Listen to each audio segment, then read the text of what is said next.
Son, I was thinking, how do you take our already rock-solid bond and compress it further into a father-son friendship diamond? Oh, by putting another lock on my door? Close. By putting us in the throes of Mother Nature with a good old-fashioned camping trip. Last time we went camping, you purposefully left food out to attract bears. How else am I gonna break in my bear saddle? All right, y'all should be set now. Jeff, you're good? How long do I have? You have until Hey, 07, so about 07. 7 minutes. That's too much time with this guy, but I'll make it work. There you go. All right. completely agree. What's up, Chris? Jeff in Vegas. Good morning. Good morning, man. How are you? I'm doing good. I'm a new fan of the show. I hate to admit I'd never heard of it, and man, it's funny. It's really funny, and it's a digital series on Comedy Central. It's so cool, so hip.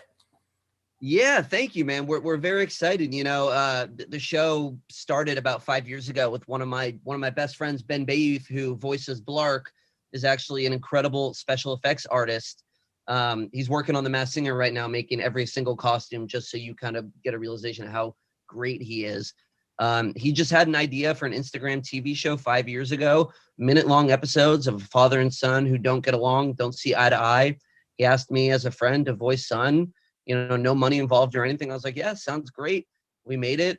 Comedy Central saw it, loved it, bought it for one season on YouTube, and it got like a weird, creepy fan base. Just like the puppets are really intense and creepy. There's a bunch of people who liked it, and we got a season 2. We're very lucky.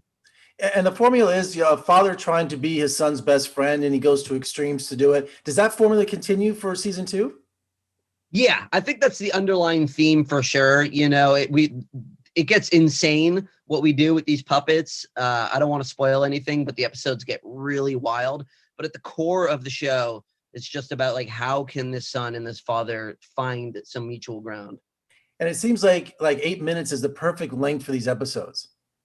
Yeah, you'll have nightmares if it goes any longer, for sure. You won't be able to sleep at night.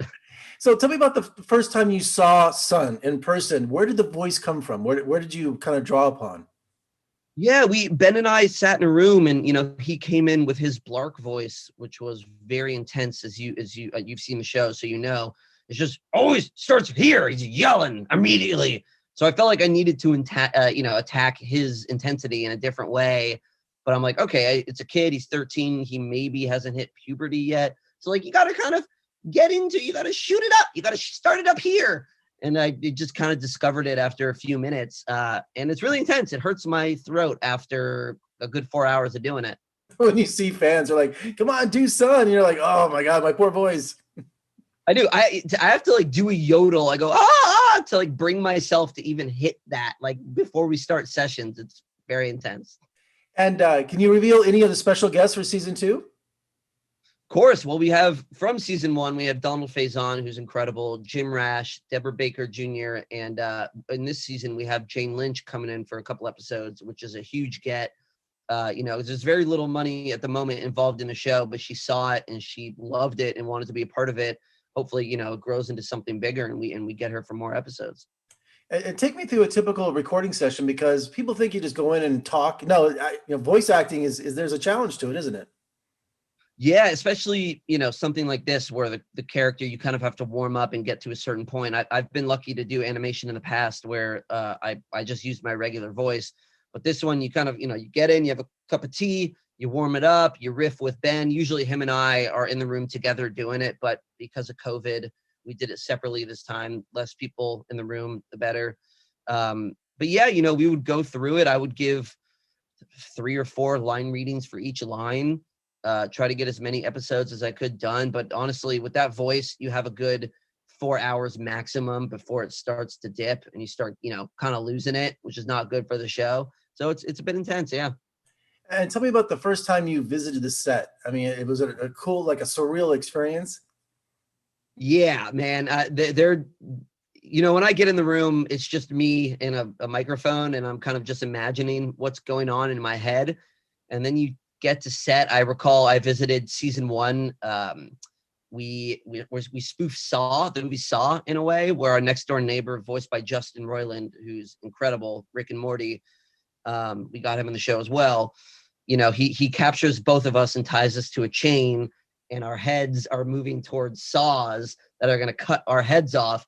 And they built this elaborate room, and it's just beautiful. It's stunning. It's like crazy how much love and care goes into this show.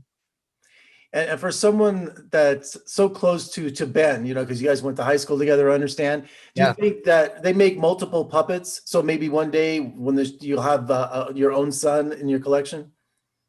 That would be that'd be really great. You know, I did a movie called Paranorman, where I played Alvin, who was a big bully. And I love that show. Yeah, I love that movie. Yeah, it's awesome. And I got to keep one of the stop motion Alvins in my house, which is I love it. It's one of my favorite things I have.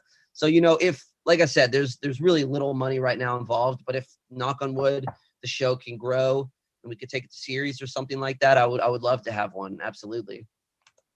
Well, Chris, congratulations on season 2. It's really funny. What a bizarre show. I love things that just make you think, you know, and, you know, stay safe, stay safe and come visit us in Las Vegas, man. We'd love to have you.